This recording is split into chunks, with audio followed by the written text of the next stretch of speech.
Behind the massive walls of the Vatican lie secrets that could overturn our understanding of the world's most powerful religious organization. For centuries, the Holy See maintained ties with secret societies that it publicly condemned. Freemasons, Templars, ancient orders, all of them were at various times allies of the Church in its struggle for power and influence. Documents from secret archives, financial scandals, and eyewitness accounts reveal the shocking truth. Today, we will lift the veil on one of history's greatest mysteries, the hidden alliance between the Vatican and the Freemasons. If this investigation has opened your eyes to the hidden side of history, please support the channel by subscribing. There are still many secrets ahead that the elites have hidden from the people for centuries. And now a question for discussion in the comments. Do you think that the modern Vatican still maintains secret ties with Masonic lodges? Or is this a thing of the past? Share your opinion, because truth is born in debate. Behind the massive walls of the Vatican lie secrets that could overturn our understanding of the world's most powerful religious organization. Among the kilometers of secret archives, to which outsiders are denied access, lie documents about alliances that the Holy See has never officially recognized. These are ties to secret societies whose influence on the fate of Europe cannot be overestimated.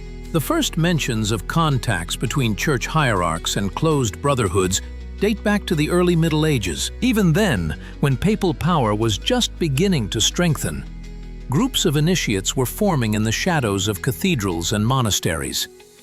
These people possessed knowledge that went beyond the official Christian doctrine. They studied ancient texts and practiced rituals whose roots went back to pre-Christian times. The Church has always been particularly pragmatic, realizing that it was impossible to completely destroy the bearers of secret knowledge. The Vatican chose a different strategy. Instead of open confrontation, a cautious rapprochement began. Some orders received papal bulls granting them special status. In return, these organizations pledged to serve the interests of the Holy See, acting where the official Church could not. Knights' orders played a special role in this system. Formerly created to protect Christian pilgrims and fight infidels, they quickly became something more. These military monastic brotherhoods combined features that at first glance seemed incompatible. On the one hand, there were strict church rules, prayers, and fasting. On the other hand, there were secret initiation rituals, esoteric practices, and ancient symbols. It was through the orders of knights that the Church gained access to knowledge that it officially considered heretical. The Crusades became not only religious wars, but also an opportunity to gather information about the secret teachings of the East. Knights brought back from the Holy Land not only relics, but also manuscripts describing forgotten rituals and magical practices.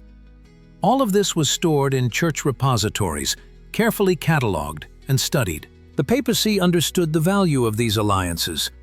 Secret societies had financial resources, political influence, and a network of agents throughout Europe.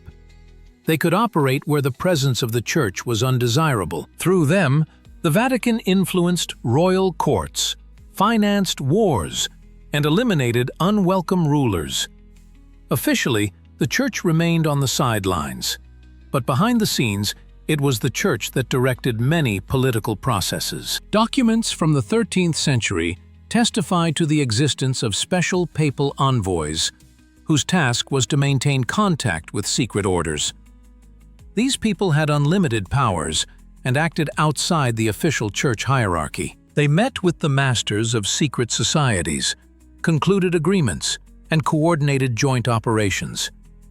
Only a select few cardinals knew of the existence of these envoys. The interaction was based on the principles of mutual benefit. The Church gained access to the resources and influence of secret societies. In return, it provided them with protection and legitimacy. Members of secret orders could act openly without fear of being accused of heresy. Their activities were covered by the authority of the papal throne. It was a marriage of convenience, in which both sides understood each other's true motives perfectly well. Financial ties were of particular importance. Secret societies had created an extensive system of banking operations long before the emergence of modern financial institutions. They issued loans to kings, financed trading expeditions, and managed huge fortunes. The Church actively used these services, receiving funds for the construction of cathedrals, the maintenance of armies, and the pursuit of political intrigues. While officially prohibiting usury, the Vatican was secretly one of the main clients of the first bankers. The system worked for centuries, remaining hidden from prying eyes. Ordinary believers had no idea about the existence of these alliances. Even most priests were unaware of the secret agreements. Information was passed on orally, and important documents were encrypted.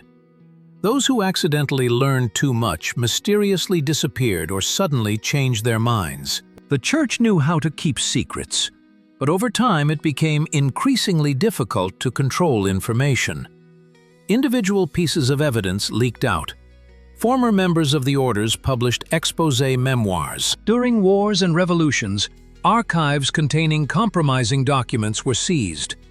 Researchers appeared, trying to piece together scattered facts into a coherent picture. The Vatican was forced to act more and more cautiously, but it could no longer sever its old ties. Today, these alliances continue to exist, albeit in a modified form. The Church still denies any contact with secret societies. The official position is adamant. Freemasonry and other closed organizations are incompatible with the Catholic faith. But behind this facade lies a different reality. The reality of secret meetings, encrypted messages, and joint operations that the general public should not know about. But can the truth remain hidden forever? The history of the Knights Templar begins in 1118, when 9 French knights took a vow to protect Christian pilgrims on their way to the Holy Land. They officially settled on the Temple Mount in Jerusalem, from which they got their name, the Templars. But from the very first days of the order's existence, an aura of mystery formed around it. Why did 9 warriors need 9 whole years of excavations under the ruins of Solomon's Temple? What were they looking for in the ancient underground chambers? The Church immediately took an interest in the new brotherhood. In 1128, Pope Honorius II officially recognized the order at the Council of Troyes. But behind this public act lay a deeper connection. Bernard of Clairvaux, one of the most influential church figures of the time, became the de facto patron of the Templars. He wrote a charter for them that combined monastic discipline with military valor. What connected Saint Bernard to the military order? According to surviving letters, Clairvaux saw the Templars as a tool for achieving goals that went beyond the simple protection of pilgrims. He wrote about a new knighthood that would become the vanguard of the Christian world in the fight not only against external enemies, but also against the secret forces of evil. These vague formulations hinted at the esoteric mission of the order. Pope Innocent II went even further. In 1139, he issued the bull Omne Datum Optimum, which gave the Templars unprecedented privileges. The order was removed from the authority of local bishops and kings, obeying only the papal throne directly. The Templars were given the right to build their own churches, have their own priests, and even collect tithes. In fact, an independent state appeared within the church structure. These privileges allowed the order to operate with unprecedented freedom. The Templars created a network of commanderies throughout Europe and the East. Each commandery was a small fortress that stored not only weapons and food, but also secret documents. The brothers of the order carried encrypted messages between commanderies, the contents of which remained a mystery even to the church hierarchy. The connection with the Vatican was strengthened through a system of personal contacts. Many popes had trusted agents among the Templars who reported on events in the Holy Land and the political situation in the European kingdoms. In exchange, the order received not only formal support, but also access to secret church archives. The Templars studied ancient manuscripts brought from Constantinople and Arab countries. The discoveries made by the brothers in Jerusalem were of particular importance. According to contemporary accounts, the Templars found something extremely important under the Temple Mount. It could have been religious relics, ancient texts, or even the treasures of Solomon's temple. Whatever it was, the information was immediately forwarded to Rome. Pope Innocent II held several secret meetings with the Grand Master of the Order, Robert de Krakow. After these meetings, the position of the Templars was further strengthened. They were called the White Knights of the Church, a model of Christian militancy. But at the same time, there were persistent rumors about secret rituals practiced within the order. It was said that the ceremony of initiation into the Templars included elements that had nothing to do with Christian tradition. Newcomers allegedly took oaths, the contents of which they were forbidden to reveal on pain of death. The Vatican was certainly aware of these rumors but preferred to turn a blind eye. The order was too useful to be disturbed by investigations. The Templars became a striking force in the Crusades. Their castles controlled key territories, and their fleet dominated the Mediterranean Sea. They became the military elite of the Christian world, and the Church needed them. The internal structure of the order was strictly hierarchical and as secretive as possible. The brothers were divided into several categories, with the highest ranks accessible only to the chosen few. The Grand Master headed the order, but even he did not know all its secrets. There was an inner circle of initiates who made key decisions and kept the most important secrets. The composition of this circle remained unknown even to most Templars. The Church used the order for delicate missions that were not to be known to the general public. The Templars performed the functions of secret diplomacy, negotiated with Muslim rulers, and gathered intelligence. Their white cloaks with red crosses inspired respect and fear. Behind each brother stood the power of the entire organization and the blessing of the papal throne. The order had a special relationship with the French crown. Many Templars were descended from French nobility, and the Parisian temple became the de facto second residence of the order after Jerusalem. French kings willingly used the services of the Templars, but at the same time feared their growing influence. The Vatican played the role of mediator, balancing the interests of secular rulers and the privileges of the order. In the Holy Land, the Templars acted with exceptional cruelty towards their opponents, but showed strange tolerance towards local religious practices. They communicated with Arab sages, studied Islamic philosophy, and adopted Eastern customs. This openness aroused suspicion among Orthodox Christians, but the Vatican again preferred not to interfere. Perhaps because it was itself interested in the knowledge that the order was acquiring in the East. By the end of the 12th century, the Templars had become a state within a state. They had their own army, navy, financial system, and network of fortifications. They did not pay taxes, did not obey local authorities, and conducted their own foreign policy. While formally remaining a religious order, they had in fact become an independent political force. And this force was closely linked to the Vatican in ways that historians are still trying to understand. But could such power last forever? By the middle of the 12th century, the Order of the Knights Templar had undergone an amazing transformation. From a simple military monastic brotherhood, it had become the largest financial organization in the Christian world. This metamorphosis was not accidental. Behind it was a well-thought-out strategy, in the development of which, as documents testify, the Vatican itself took part. The Templars' financial empire was started by pilgrims. The journey to the Holy Land was long and dangerous. Carrying large sums of money meant attracting the attention of robbers. The Templars came up with a solution that was ingenious in its simplicity. Pilgrims could deposit money at any commandery of the order in Europe and receive an encrypted letter. Upon arrival in Jerusalem, this letter was exchanged for the corresponding amount. Thus, the first international banking transfer system was born. The Church officially prohibited usury, considering it a grave sin, but the Templars found a way to circumvent this prohibition. They did not charge interest directly, instead charging a fee for storage and transportation services. In fact, these were the same interest rates but disguised as legitimate commissions. The Vatican was well aware of this trick, but turned a blind eye. Why? Because it actively used the order's financial services itself.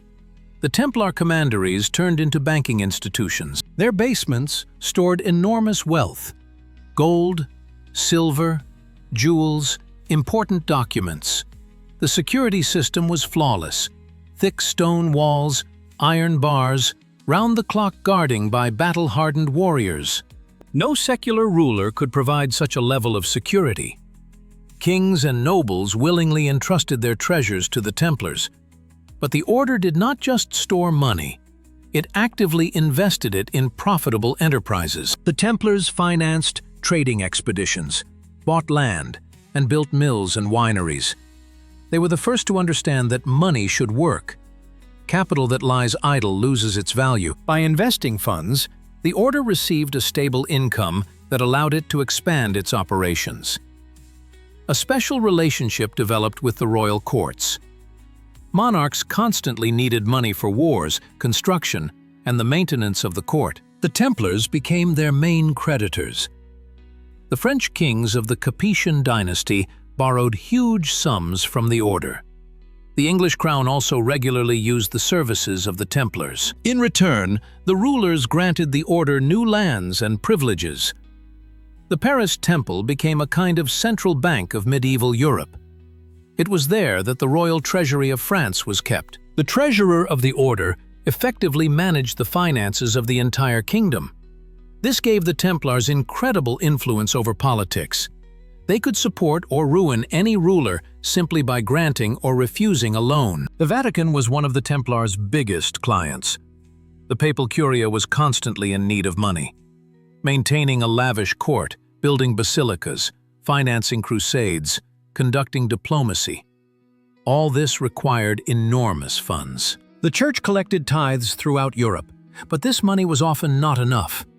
The Templars provided the popes with loans on favorable terms. In return, the order received something more valuable than money from the Holy See: political protection. Any claims against the Templars by secular authorities were blocked by papal bulls. The Church covered up the order's financial transactions, which formally contradicted Christian principles. It was a mutually beneficial alliance. The Vatican gained access to capital, and the Templars gained freedom of action. The system worked flawlessly, thanks to secrecy. All major operations were conducted in the strictest confidence. The Templars' accounting books were kept in encrypted form. Only the initiated brothers knew the true scale of the order's financial operations. Even the royal treasurers who worked with the Templars did not have the full picture.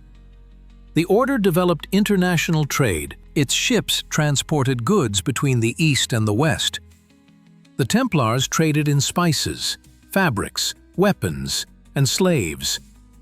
Their agents operated in all major Mediterranean ports. The profits from trade were enormous. Some of this money went to charity and the maintenance of military units, but most of it was reinvested in new projects. By the end of the 13th century, the Templars owned real estate throughout Europe. Their land holdings stretched from Scotland to Sicily, from Portugal to the Holy Land.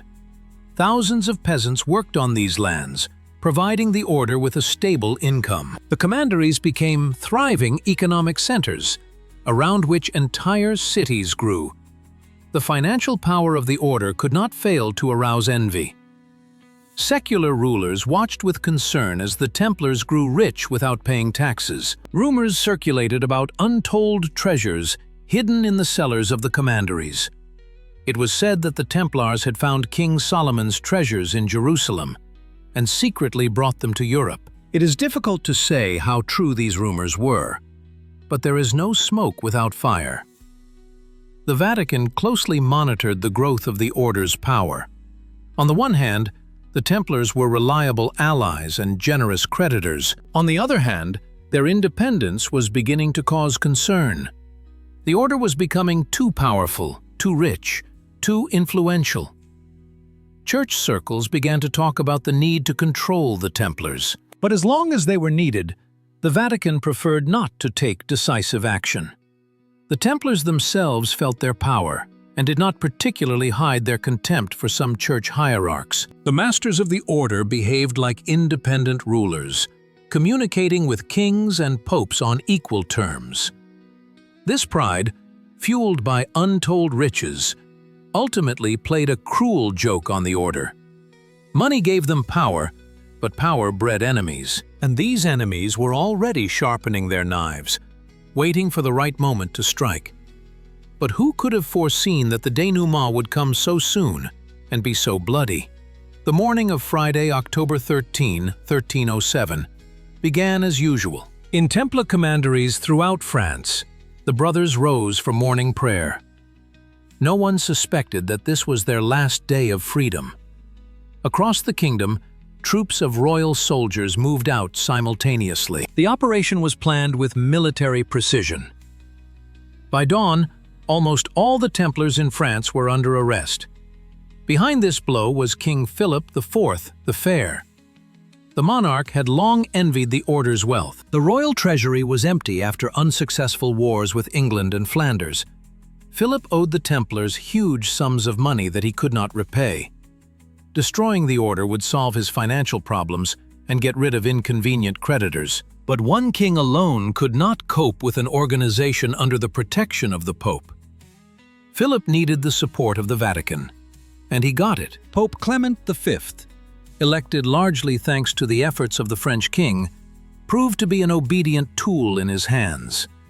Clement moved the papal residence from Rome to Avignon, on French territory, effectively becoming dependent on Philip. The accusations against the Templars were monstrous.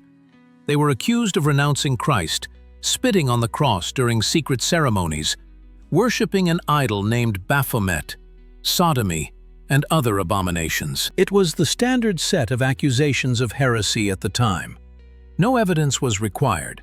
Confessions extracted under torture were sufficient. Grand Master Jacques de Molay and other leaders of the order were thrown into dungeons. They were subjected to sophisticated torture. Their bones were broken. They were burned with hot iron and stretched on the rack. Most of the brothers could not withstand it and signed everything that was demanded of them. Confessions of heresy gave the king a formal basis for confiscating the order's property. Pope Clement tried to maintain the appearance of independence. He announced the start of an official investigation. Church commissions were set up to interrogate the Templars and establish the truth. But this was only a semblance of justice.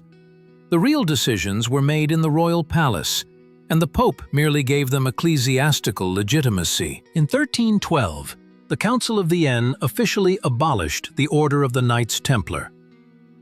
Clement issued a bull, stating that the order was being dissolved not because of proven guilt, but for the good of the Church.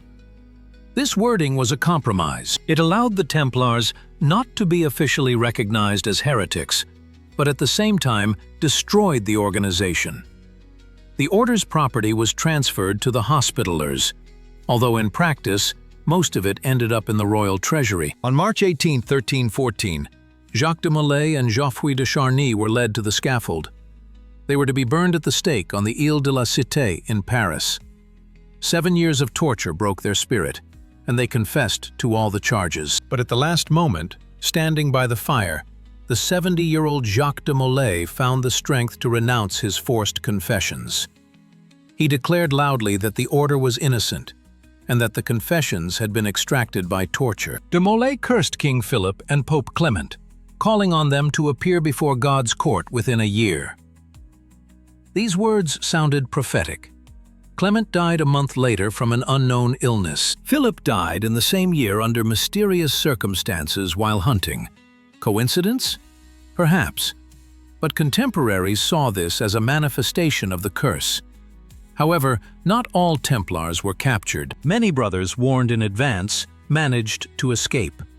The order's fleet, moored in the port of La Rochelle, disappeared the night before the arrests and was never found again.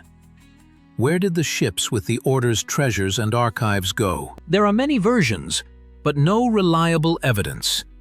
The most plausible version points to Scotland. King Robert Bruce was excommunicated from the church and did not recognize the papal bulls. Scotland became a refuge for the fugitive Templars. They joined the local knightly orders, bringing with them their knowledge and traditions. Some historians see traces of the Templars in Scottish Freemasonry, which emerged several centuries later. Another version mentions Portugal. King Dinas refused to persecute the Templars and instead created a new Order of Christ, which became the direct successor to the Templars. Under its banner, Portuguese navigators would later set out to discover new lands. The Grand Master of the Order of Christ, Prince Henry the Navigator, financed expeditions along the African coast. In other European countries, the trial against the Templars was sluggish. In Germany, most were acquitted. In Spain, many joined other military orders. In England, King Edward II reluctantly obeyed the papal order to arrest them. Only in France was the destruction of the order complete and merciless. The Vatican clearly had pangs of conscience about its role in the destruction of the Templars.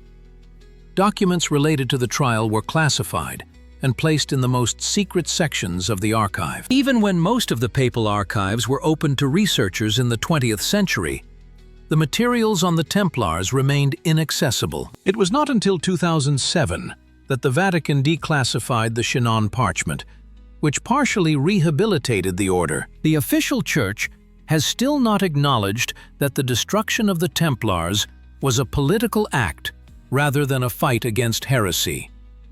But the facts speak for themselves. The order was destroyed not for its sins, but for its wealth.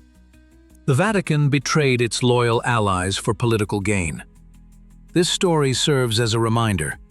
Even the closest relationship with the Church does not guarantee protection when serious interests are at stake. But the Templars did not disappear without a trace. Their ideas, symbols, and traditions continued to exist in secret societies. Freemasons, Rosicrucians, and other esoteric organizations considered themselves the heirs of the Templars. Is this true or just a beautiful legend? Soon we will learn how the threads of the destroyed order stretched through the centuries to modern secret societies. And what role did the Vatican play in this again? After the destruction of the Templar order, their knowledge and traditions did not disappear in the flames of the bonfires. They went underground, transformed, and took on new forms. A century and a half later, in the 15th century, the first Masonic lodges began to appear in Europe. Officially, the Masons positioned themselves as guilds of cathedral builders. But behind this facade lay something more. There is a persistent legend about a direct succession between the Templars and the Freemasons. According to this version, the surviving brothers of the order found refuge in Scotland, and there passed on their secrets to local Masons. Scottish Freemasonry does indeed have a special system of degrees called the Ancient and Accepted Scottish Rite. The higher degrees of this system are directly related to Templar symbolism. In these higher degrees, Freemasons undergo ceremonies that recreate the history of the Templars. The 30th degree is called Knight Kadosh and is dedicated to revenge for the execution of Jacques de Molay. The candidate symbolically avenges the king and the pope for their betrayal. This is not just a theatrical performance. It is the transmission of historical memory and esoteric knowledge through ritual. 17th century Scotland truly became the cradle of modern Freemasonry. It was there that the first documented lodges appeared, accepting not only Masons, but also representatives of other professions. These speculative Masons turned the craft of building into a philosophical system. The temple they built was not made of stone, but was spiritual. The symbolism of the Masons is strikingly reminiscent of that of the Templars. The skull and crossbones, the sword and cross, the two colored floors of the temple, all of this migrated from the Templars' arsenal. Even the basic structure of a Masonic lodge resembles the organization of the Templar commandery. The master of the chair, two overseers, the treasurer. These positions have analogues in the hierarchy of the order.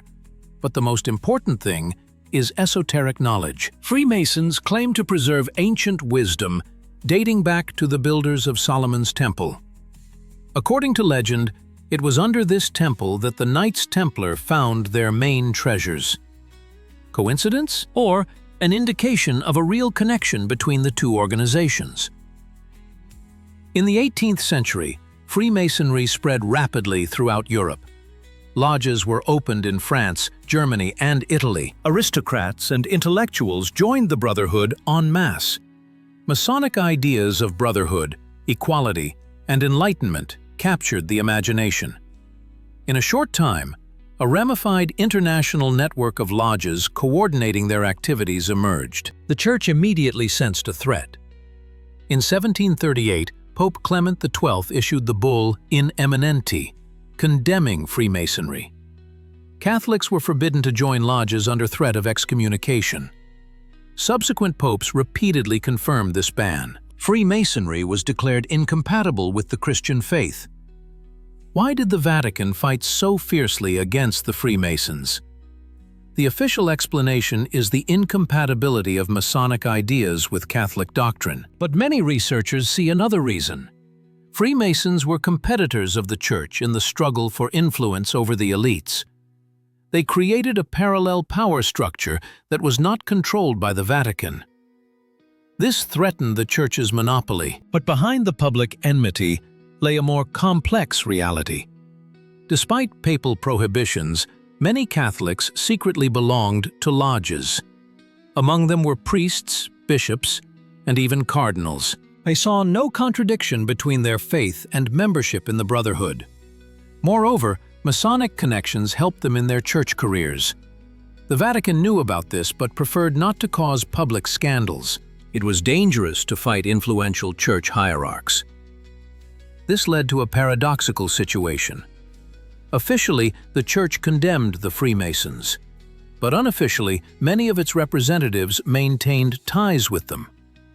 Double standards became the norm. By the 19th century, Freemasonry had become a powerful political force.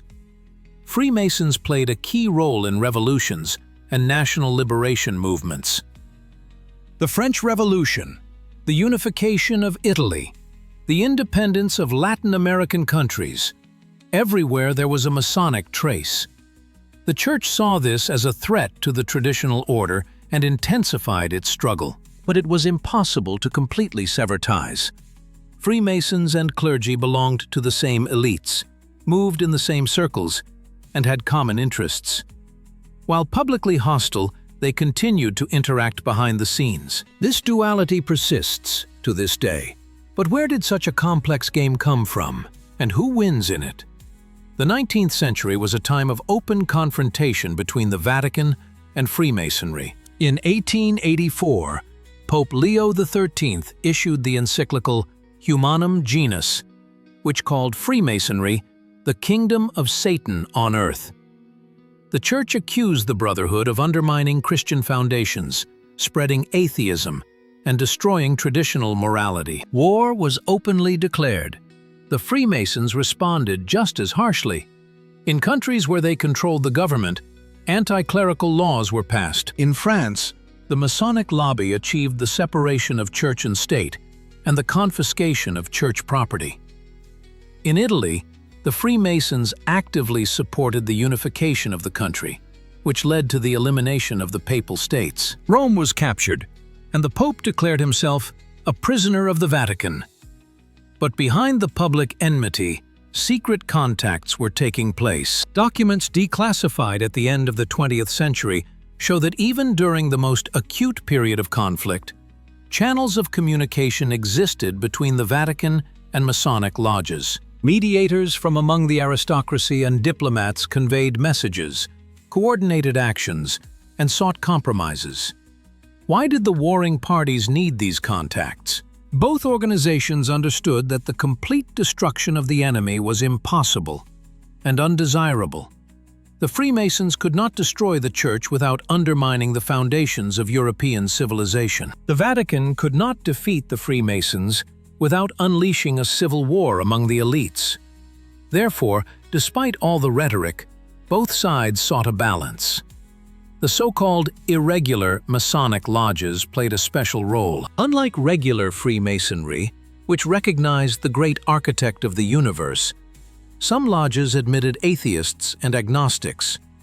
It was these radical groups that attacked the Church most fiercely. Regular Freemasonry, which retained its religious component, took a more moderate position. The Vatican understood this difference perfectly well. Total condemnation of Freemasonry served public purposes. But in private contacts, Church hierarchs distinguished between different branches of the Brotherhood. It was possible to negotiate with moderate Freemasons. With radicals, it was only possible to fight.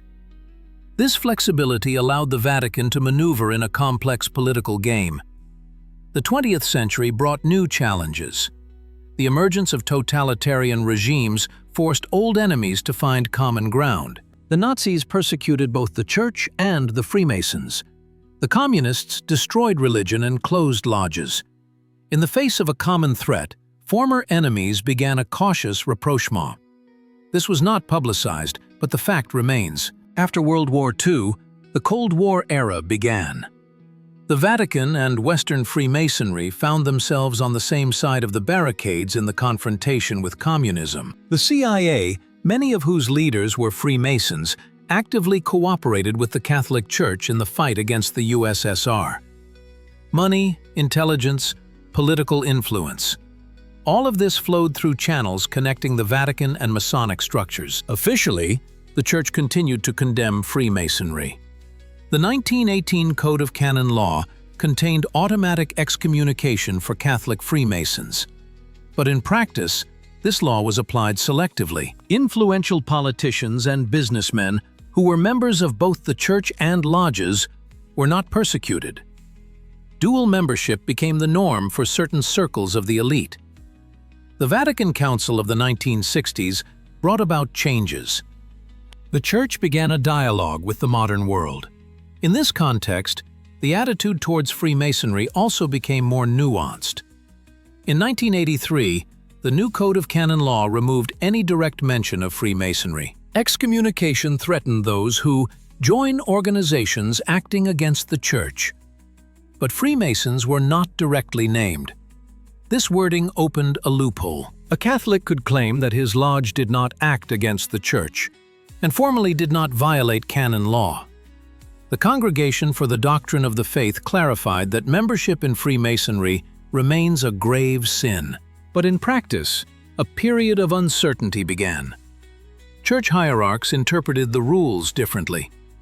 In Latin America and Southern Europe, many influential Catholics were openly members of lodges. The Church preferred to turn a blind eye to this. Masonic connections helped in business and politics. Excommunicating such people would mean a loss of influence and financial support. Pragmatism prevailed over dogmatism. By the end of the 20th century, it became clear that the confrontation between the Church and Freemasonry was largely an illusion. Behind the facade of mutual accusations, there was a complex network of connections and interactions. Both organizations learned to coexist, find common interests, and coordinate their actions. Public enmity served as a cover for secret cooperation. Contemporary researchers speak of parallel diplomacy between the Vatican and Masonic structures. There are informal channels of communication through which positions on important issues are coordinated. This shadow interaction influences world politics more than many people think. But what is the true extent of this influence, and who is behind it? In 1980, Italian police discovered a list that shook the whole of Europe. In the apartment of financier Licio Gelli, they found a list of 962 members of the Propaganda Due Masonic Lodge, known as P2. The list included ministers, generals, judges, bankers, journalists, the entire Italian elite. But the most shocking discovery was the names of high-ranking Vatican officials. The P2 Lodge was no ordinary Masonic organization.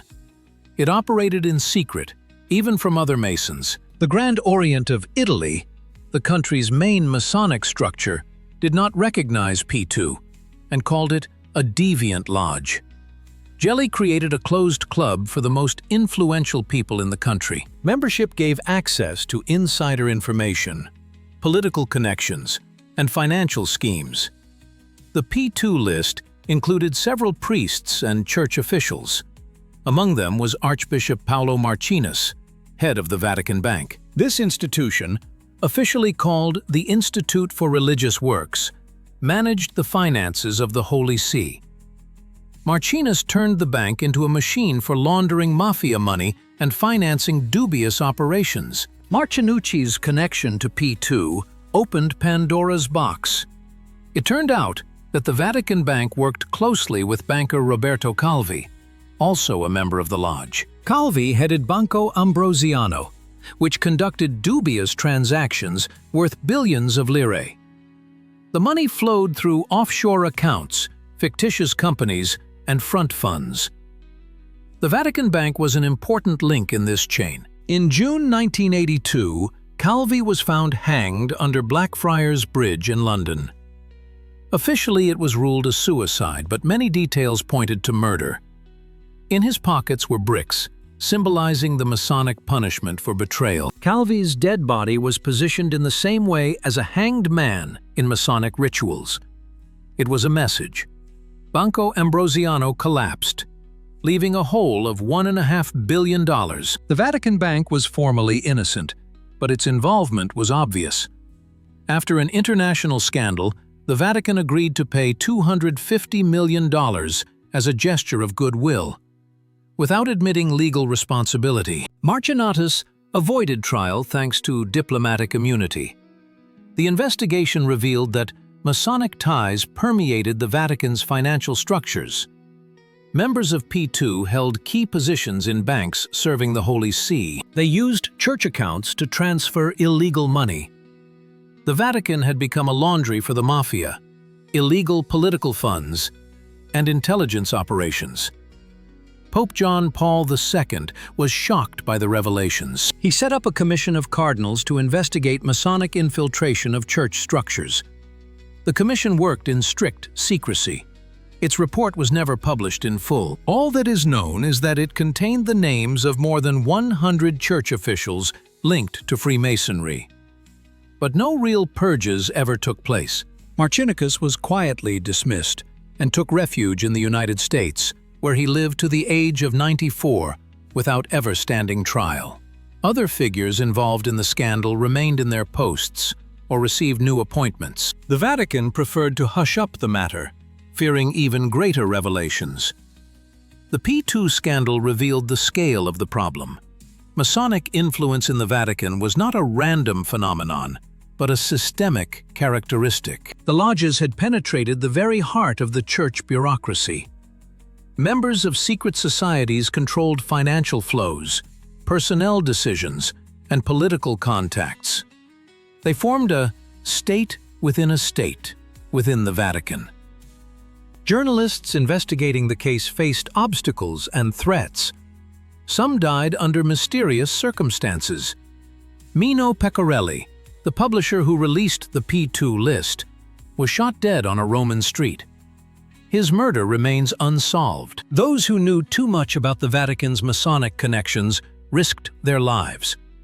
The Church tried to portray the scandal as an isolated case of corruption. The official position was that a few bad apples could not discredit the entire Church, but the facts told a different story. The Freemasons were not random offenders, but an organized group acting according to a plan. They systematically infiltrated church structures to achieve certain goals. What goals exactly?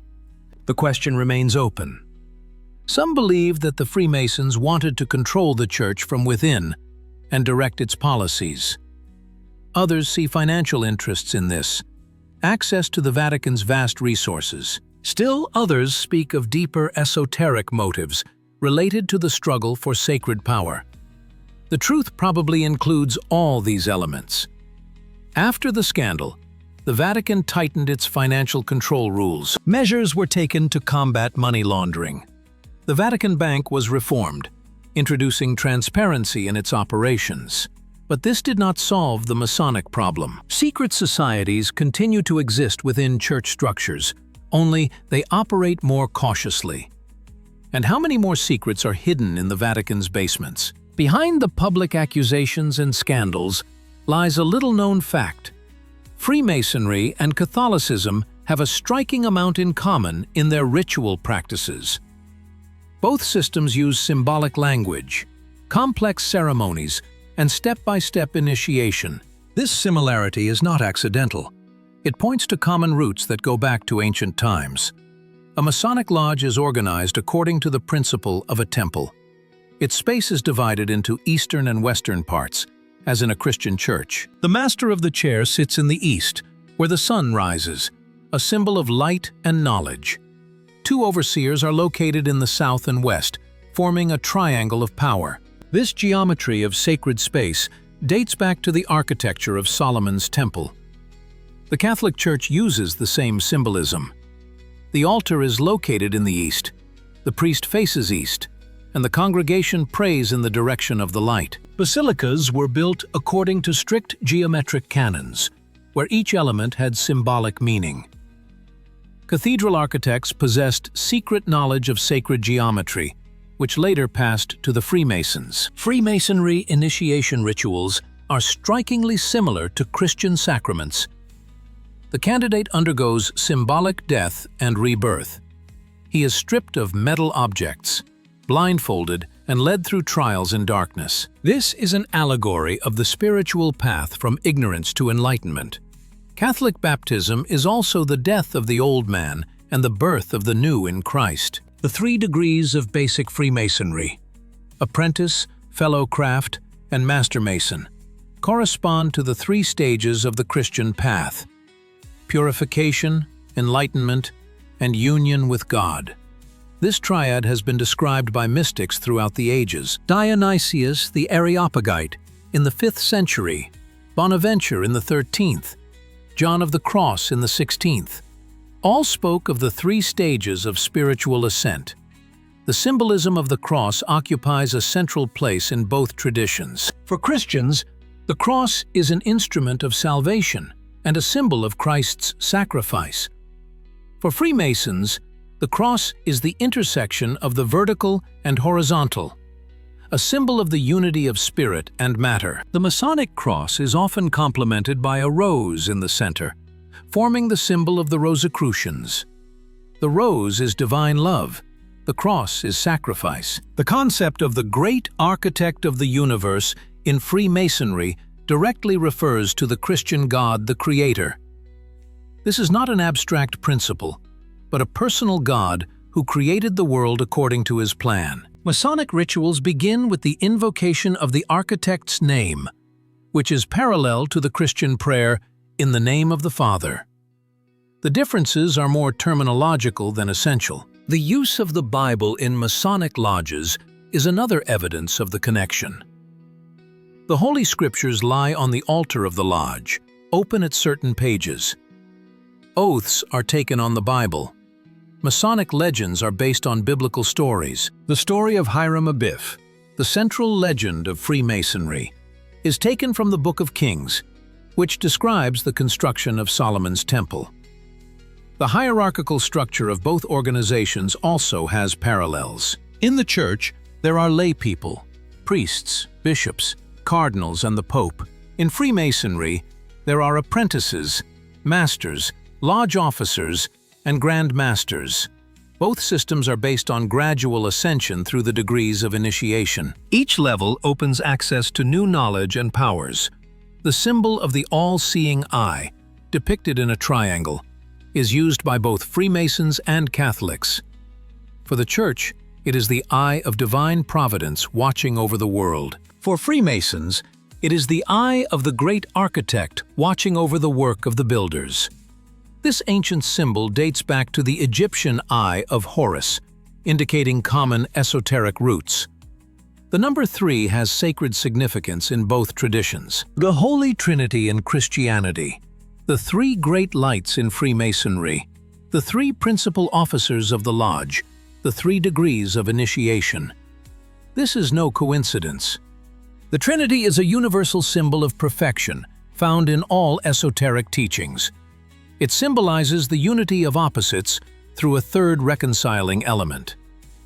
The use of light as a central metaphor unites both systems. Christ called himself the light of the world. Freemasons seek the light of truth. Initiation in both traditions is described as a transition from darkness to light. Temples and lodges are specially designed to create lighting effects that symbolize the divine presence. The secrecy of confession in Catholicism parallels the principle of secrecy in Freemasonry. A priest cannot disclose what he hears in confession under penalty of excommunication. A Mason cannot reveal the rituals of the lodge under threat of expulsion. Both systems require oaths of silence and create closed spaces for the transmission of sacred knowledge. These parallels are not accidental. They point to a common source, an ancient esoteric tradition from which both Christianity and Freemasonry drew. Both organizations are guardians of fragments of primordial wisdom.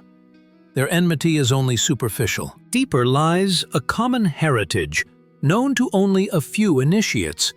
But what is this primordial tradition, and where did it come from? The Vatican Bank, officially known as the Institute for Religious Works, was established in 1942 by Pope Pius XII. Formally, its purpose was to manage the funds of religious organizations and charitable foundations.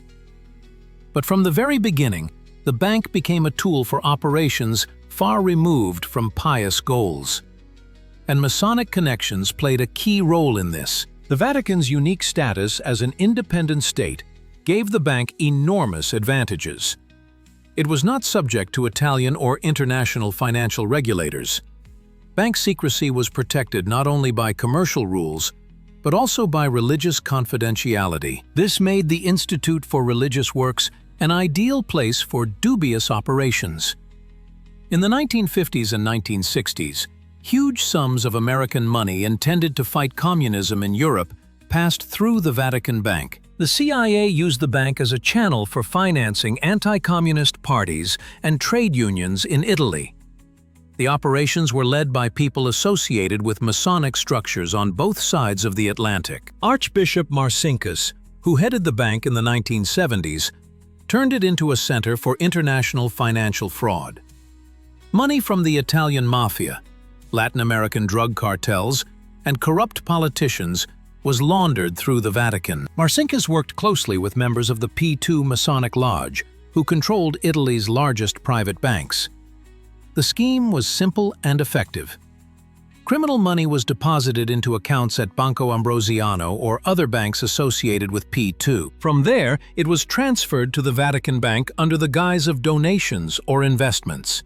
The money then went to offshore companies registered in the Bahamas, Panama, or Liechtenstein. It became impossible to trace its origin. The Vatican Bank owned shares in many commercial enterprises. Among them were pharmaceutical companies, arms manufacturers, and gambling establishments. The Church publicly condemned abortion, but through its bank, it owned shares in companies that produced contraceptives. The hypocrisy was obvious, but it was covered up by a complex system of front companies. The connection with the arms industry seemed particularly cynical. The Pope called for peace, while the Vatican Bank invested in companies that produced mines, cluster bombs, and napalm. These investments brought huge profits. War turned out to be a lucrative business for the Holy See. Masonic bankers provided the Vatican with access to international financial markets. The Church needed professionals capable of managing billions in assets. The Freemasons, who controlled the banking sector in many countries, were natural partners. Religious differences gave way to common financial interests. Roberto Calvi, nicknamed God's Banker for his close ties to the Vatican, was a master of financial schemes. He created pyramids of interconnected companies, where one firm owned shares in another, which owned shares in a third, and so on. At the center of this web sat the Vatican Bank, which guaranteed the transactions with its authority. When Calvi's pyramid collapsed, it turned out that the Vatican Bank had issued letters of patronage worth $1.2 billion. These letters guaranteed the debts of companies controlled by the Vatican. But when it came time to pay, the Church declared that the letters had no legal force. It was a cynical trick, but it worked. The international scandal forced the Vatican to carry out cosmetic reforms. A new president of the bank was appointed, control procedures were introduced, and memoranda on transparency were signed, but the essence remained unchanged. The bank remained an independent structure, with little control even by the Pope.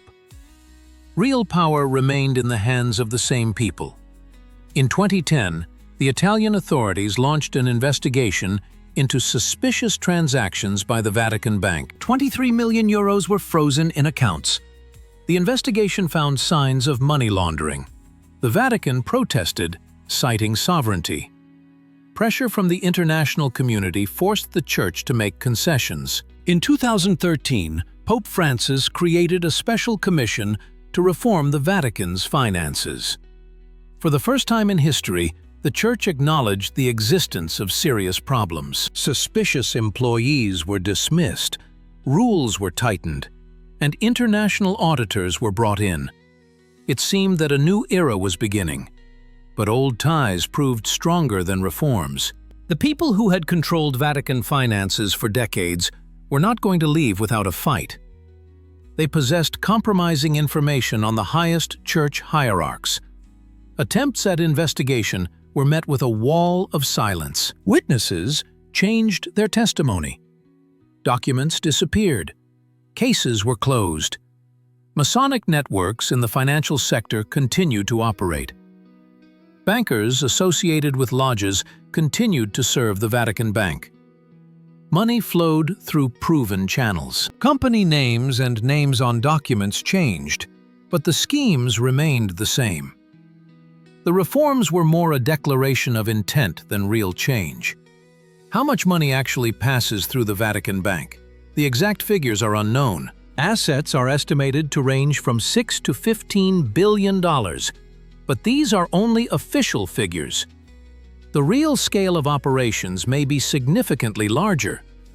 Vatican banking secrecy is more reliable than Swiss banking secrecy, and that is what makes it so attractive for shady operations, in which Masonic connections play a significant role. Masonic lodges have always sought to influence power. Through their members, they infiltrated royal courts, governments, and parliaments. The Vatican was a special prize in this game. Control over the Church meant influence over 1 billion Catholics around the world. That is why Freemasons have been trying for centuries to penetrate the very heart of the Holy See. The first documented cases of Masonic influence on the papal court date back to the 18th century. At that time, there were several secret lodges in Rome, whose members held positions in the Curia. They passed confidential information to their brothers, lobbied for the necessary decisions, and sabotaged inconvenient initiatives. The Vatican found out about this and carried out a purge, but the Freemasons simply began to act more cautiously. The 19th century brought a new wave of infiltration. The unification of Italy was a project of the Freemasons. Garibaldi, Mazzini, Cavour, all of them were members of lodges. When Italian troops captured Rome in 1870, the Pope lost his secular power. He remained the ruler of the tiny Vatican, surrounded by a hostile Masonic state. This situation forced the Church to seek allies. Paradoxically, some of these allies were Masons themselves. Conservative aristocrats, formerly members of lodges, helped the Vatican in exchange for political support. The enemy of my enemy became my friend. Thus began a complex intertwining of interests. In the 20th century, Masonic influence grew through political parties. Christian Democrats in Italy officially supported the Church, but many of their leaders had Masonic connections. They pursued policies that benefited both sides. The Vatican received funding and political privileges. The Masons gained access to the Church's infrastructure and influence. The Lateran Treaty of 1929, which recognized the independence of the Vatican, was made possible by intermediaries with dual loyalties. Mussolini, although not a Freemason, surrounded himself with advisors from lodges. They helped find a compromise between the fascist state and the Church. Behind the scenes, a complex game of interests was being played. After World War II, the Cold War began. The CIA actively used both Masonic networks and church structures to fight communism. agents with Masonic connections coordinated operations with Vatican diplomats. Money flowed through church charities to anti-communist movements. A common enemy united former adversaries. Operation Gladio, a secret NATO program to create underground anti-communist networks in Europe, relied on Masonic structures. Members of the P2 Lodge actively participated in this program. The Vatican knew about Gladio and tacitly supported the operation. Some priests even provided shelter to agents of the network. The influence of Freemasons on the election of popes is the subject of many conspiracy theories. It is difficult to prove direct interference, but there is circumstantial evidence. Cardinals associated with lodges could coordinate their votes in the conclave. A few votes at the right moment could change the outcome of the election. Pope Paul VI, who reigned from 1963 to 1978, faced a massive infiltration of Freemasons into the Curia. He set up a secret commission to investigate, but the results were never published. It is said that Paul was so shocked by the scale of the problem that he fell into depression. His successor, John Paul I, reigned for only 33 days. His sudden death gave rise to many conspiracy theories. Some claim that he was going to purge the Freemasons from the Vatican and was killed. There is no evidence, but suspicions remain. The Vatican refused to perform an autopsy, which only fueled the rumors. John Paul II took a tough public stance against Freemasonry. But in practice, he had to accept the reality of the Masonic presence in church structures. A complete purge was impossible without destroying the entire management system. Too many key figures had compromising connections. The modern Vatican is a battlefield between different factions. The conservative wing is fighting the liberals. The Italians are opposing the Latin Americans, and the reformers are battling the defenders of tradition. Masonic connections cut across all these dividing lines, creating an additional level of complexity. Pope Francis is trying to bring order, but the resistance is enormous. Each of his reforms is met with sabotage from within. Leaks of confidential documents, public scandals, internal intrigues. All these are weapons in the hands of those who do not want change. And Masonic networks play their part in this struggle, operating in the shadows but influencing the outcome. The Vatican's secret archives contain 85 kilometers of shelves with documents. It is one of the largest collections of historical materials in the world. Letters from kings, papal bulls, council protocols, and Inquisition reports are stored here. But the most interesting documents are hidden in closed sections, to which only a few people have access. Officially, the archives are open to researchers. Documents on a specific topic can be requested and, after verification, will be made available in the reading room. However, there is a list of prohibited topics for which materials are not released. Among them are relations with secret societies. Everything related to the Freemasons and the Knights Templar remains classified. Why such secrecy? The Vatican explains this by the need to protect confidentiality and historical perspective. Documents are opened 75 years after the events, but even after the expiration of this period, many materials remain closed. Special permission from the prefect of the archive is required to access particularly sensitive topics. The few researchers who have gained partial access to Masonic materials tell remarkable stories. The correspondence of the popes of the 19th century contains references to secret contacts with the Grand Masters of the lodges. The terms of truce, spheres of influence, and joint operations were discussed. These letters show that public enmity was a theater for the masses. The archives contain lists of clergy suspected of Freemasonry. Some lists date back to the 18th century. The Inquisition carefully monitored priests' connections with lodges. Interrogations, confessions, and repentance were all documented. These materials show that the problem of Masonic infiltration is as old as Freemasonry itself. Of particular interest are the documents on the Templars. They were officially declassified in 2007. Pope Benedict XVI authorized the publication of the Chinon Parchment, in which Pope Clement V allegedly exonerates the Templars from charges of heresy. But many details of the process remain hidden. Why did the Vatican hide these documents for so long? Because they show that the Church deliberately betrayed the Knights Templar for political gain. Torture, fabricated charges, a show trial. The Pope knew about all of this, but he made a deal with the French king, sacrificing his allies. The archive also contains financial documents linking the Vatican to Masonic bankers. Loan agreements, partnership agreements, money transfers through front companies. The paper trail stretches back centuries, showing the continuity of financial ties. Money has no religion. It flows where the profit is. There are rumors of a secret archive of the secret archive, a special repository for the most compromising documents. It is said to be under the personal control of the Pope, and even the prefect of the archive does not know its full contents. It contains materials on the Masonic connections of cardinals, financial scandals, and political conspiracies. Leaks occur periodically. The most famous was VatiLeaks in 2012, when the Pope's personal butler handed over thousands of confidential documents to journalists. They revealed corruption, intrigue, and power struggles within the Curia. But even this leak did not affect the most secret materials about Masonic connections. Why is the Vatican so afraid to declassify its archives?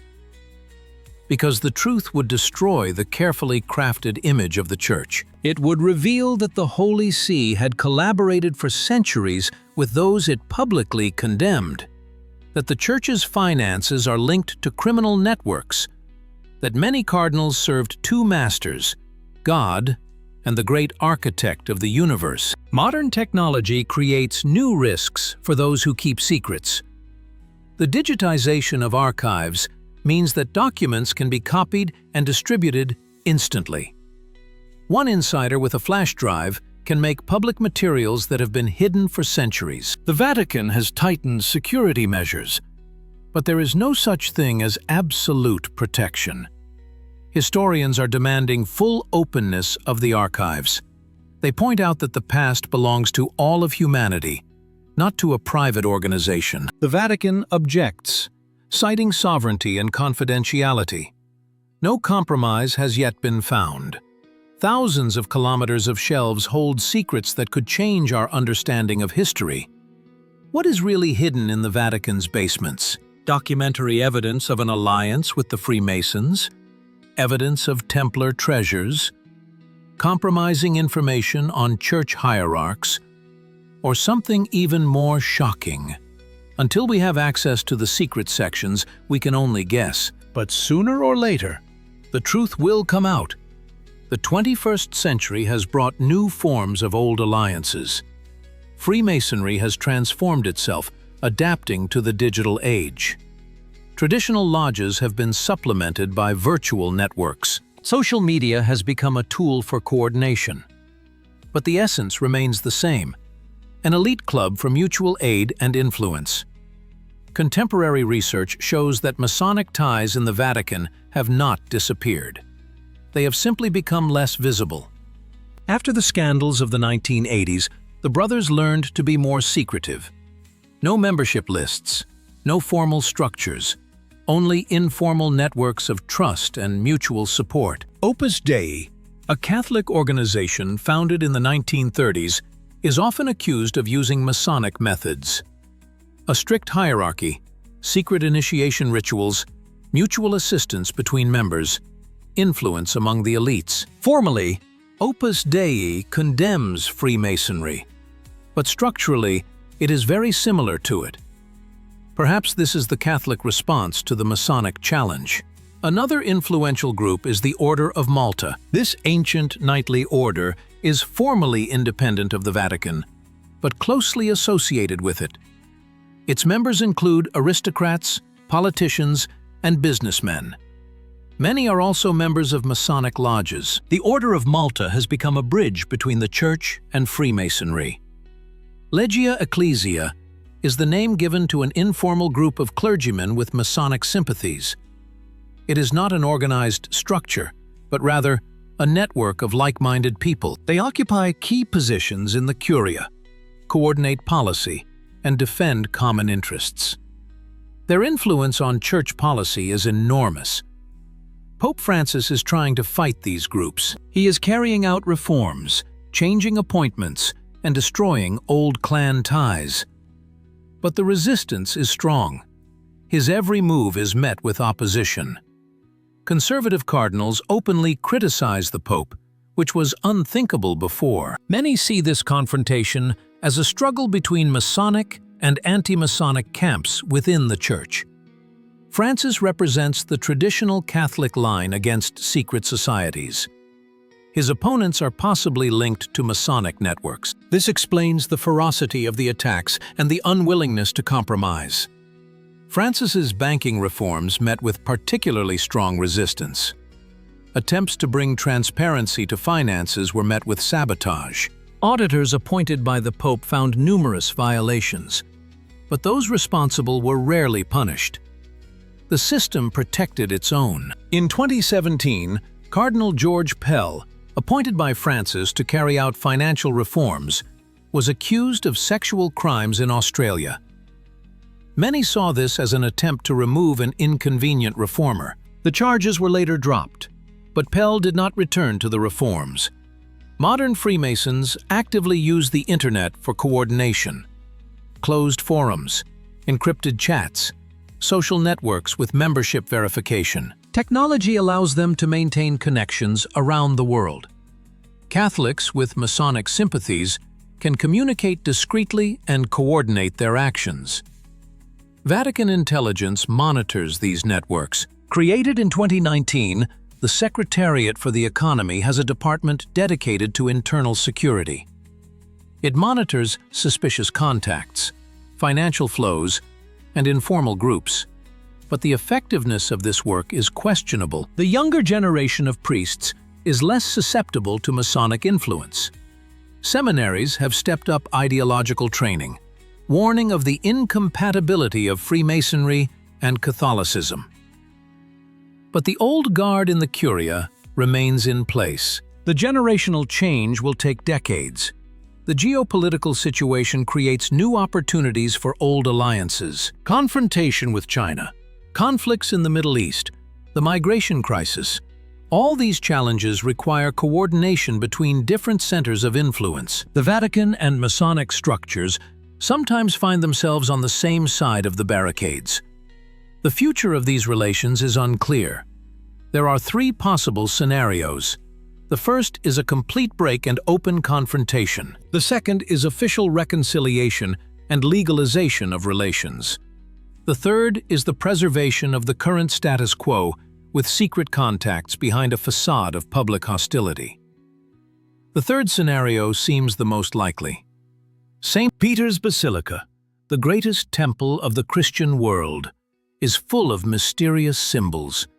Most pilgrims see only religious splendor, but a knowledgeable eye can discern other messages encrypted in stone and mosaics. Messages that connect the church with ancient esoteric traditions.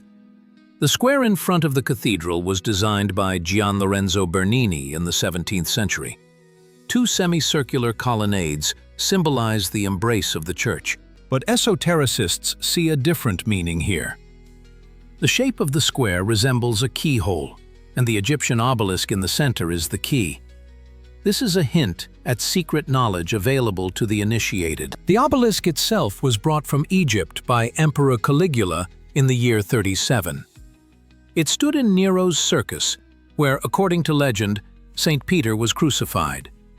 In 1586, Pope Sixtus V moved the obelisk to its current location. A Christian symbol was placed on a pagan monument. A strange decision for the Holy See. At the top of the obelisk is a cross with a relic of the cross of Christ. But the very shape of the obelisk is an ancient phallic symbol associated with sun worship. Egyptian priests used obelisks for magical rituals. Its placement in the center of the Vatican is a conscious connection to pre-Christian traditions. Inside the cathedral, the dome is decorated with an inscription in Latin. "You are Peter, and on this rock I will build my church." But the letters form a circle, an ancient symbol of eternity and perfection. The circle is divided into sections, creating a geometric pattern reminiscent of Masonic symbolism. Coincidence or intentional sign? The canopy over the main altar, created by Bernini, is supported by 4 spiral columns. Their shape copies the columns of Solomon's Temple, as described in Masonic legend.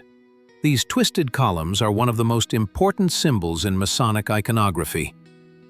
Their presence in the heart of Catholicism speaks volumes. The floor of the cathedral is laid out in the shape of a huge compass made of multicolored marble. Officially, it is a sundial, but Freemasons see it as their main symbol, a compass. Combined with the Egyptian obelisk, it creates a recognizable Masonic emblem, a compass and a square. The statue of St. Peter by Arnolfo de Cambio depicts the apostle with keys. Keys are a symbol of the power to open and close, to bind and loose. But they are also an ancient esoteric symbol of knowledge. One key is silver, the other gold, symbols of the moon and the sun, the feminine and masculine principles. In the grottos beneath the cathedral is a necropolis, where archaeologists have discovered pre-Christian burials. Among them are tombs with clearly pagan symbols. Early Christians buried their dead alongside pagans. This indicates continuity of tradition rather than a complete break. The Vatican Library holds manuscripts with Hermetic texts, Kabbalistic diagrams, and alchemical formulas.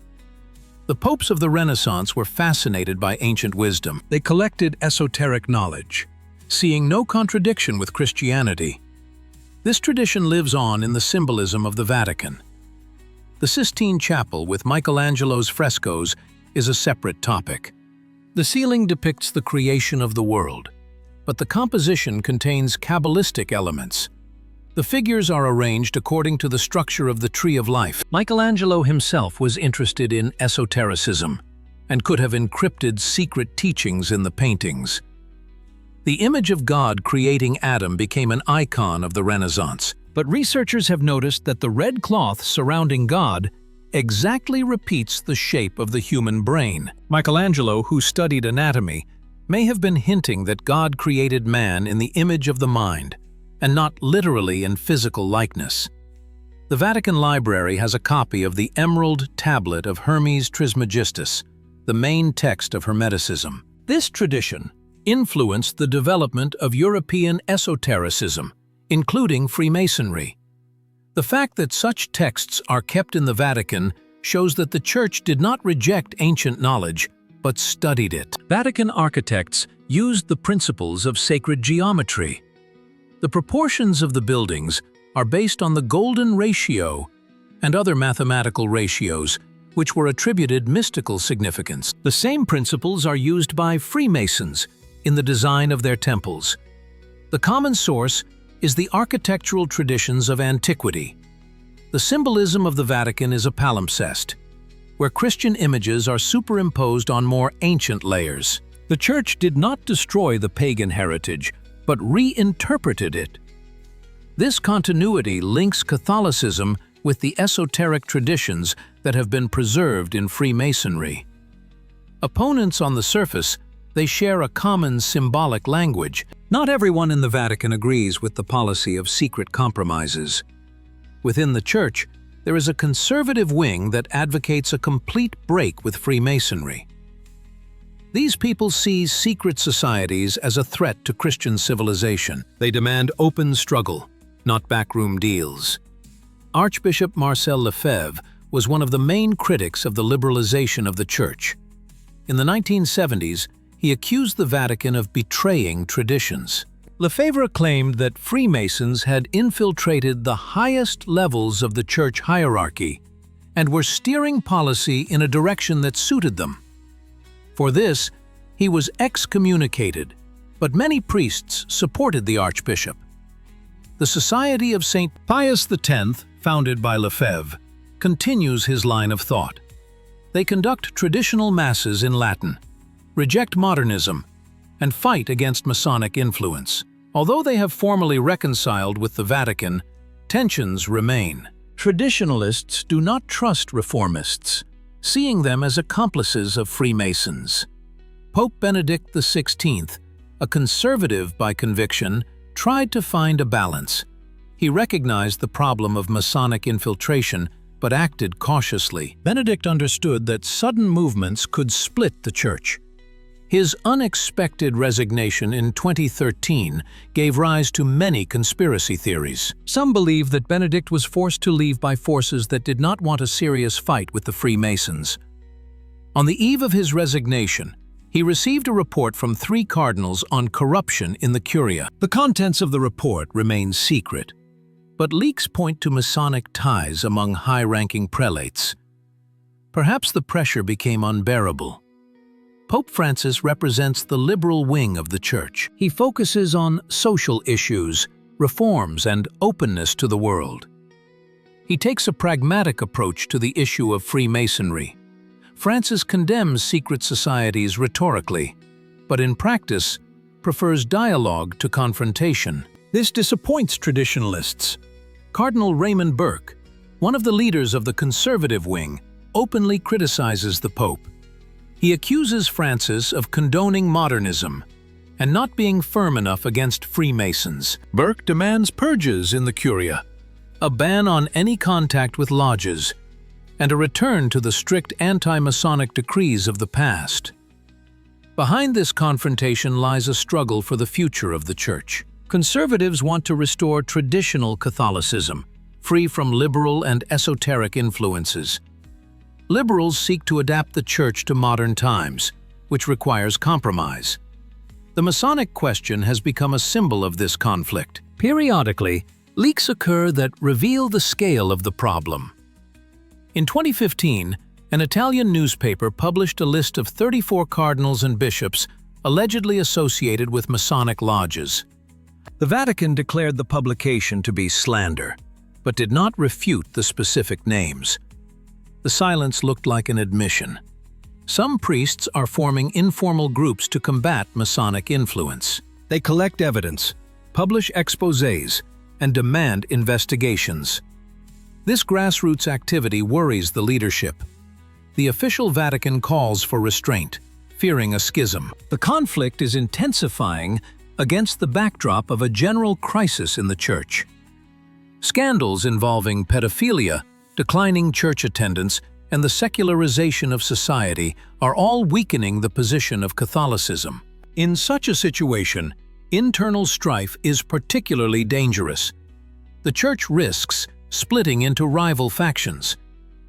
Traditionalists see Masonic influence as the cause of all evils. They argue that if the Church is cleansed of secret societies, believers will return, and its authority will be restored.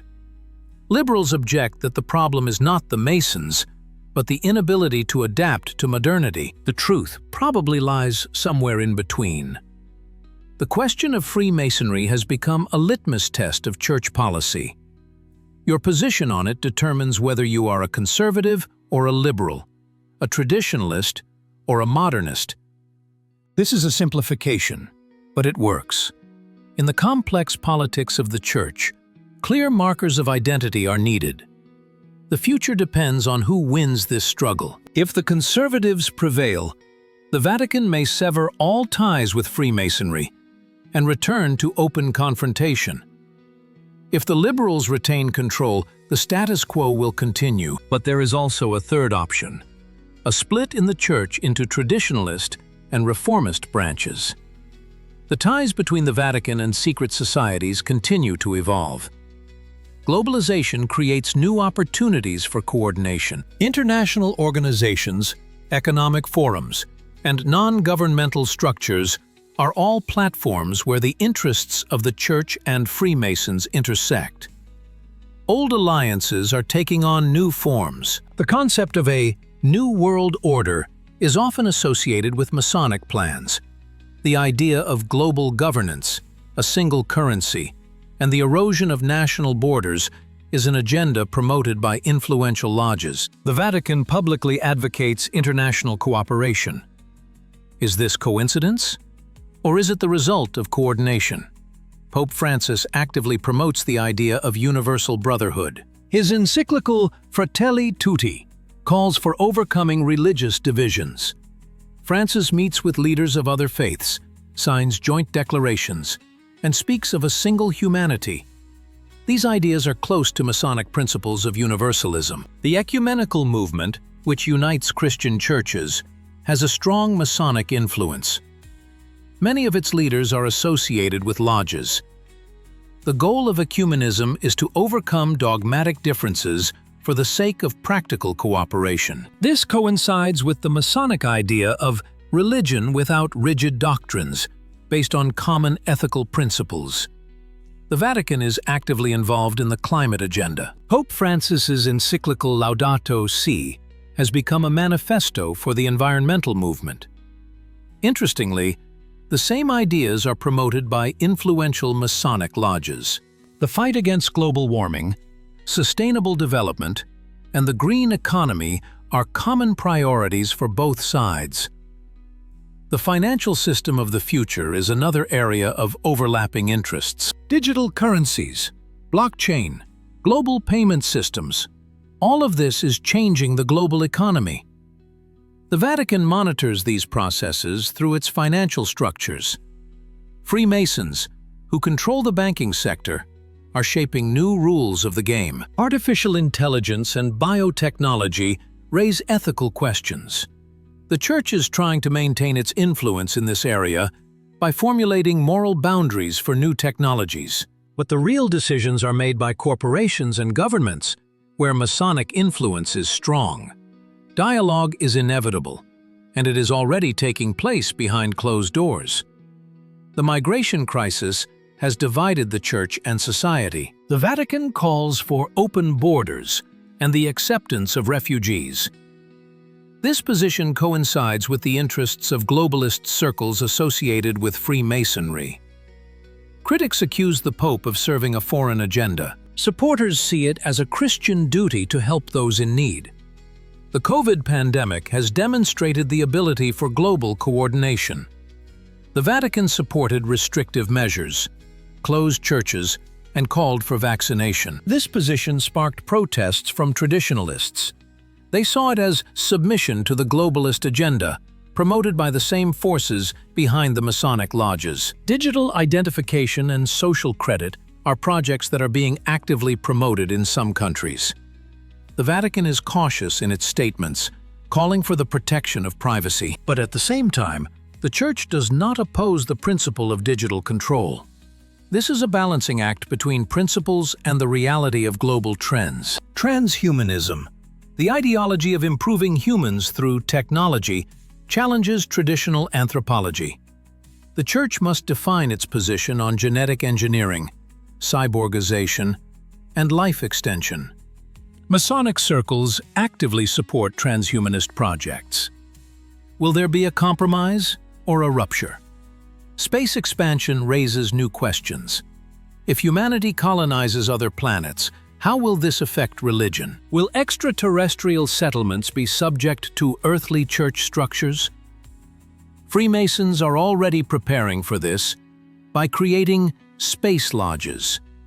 The Vatican is also thinking about the future beyond Earth. Quantum technologies and simulation theory call into question the nature of reality. If we live in a simulation, who is the creator? God or a programmer?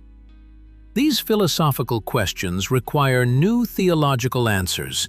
Esoteric traditions preserved by Freemasons may prove relevant to a new understanding of existence. The future of relations between the Vatican and Freemasonry depends on global processes. If the world is moving towards a single government, both structures could become part of a new system. Their historical enmity will seem archaic. Practical cooperation will become the norm. The secret will become public. But another scenario is also possible. The growth of traditionalism, A return to nation-states and religious revival could all strengthen anti-Masonic forces in the Church. The rift would become final. A new era of open confrontation would begin. The third way is to preserve duality. Publicly, the Church and the Freemasons will remain opponents. But behind the scenes, pragmatic cooperation on specific issues will continue. This model has worked for centuries. Why should it change? The secret alliance is convenient for both sides. It allows them to preserve their identity without giving up beneficial cooperation.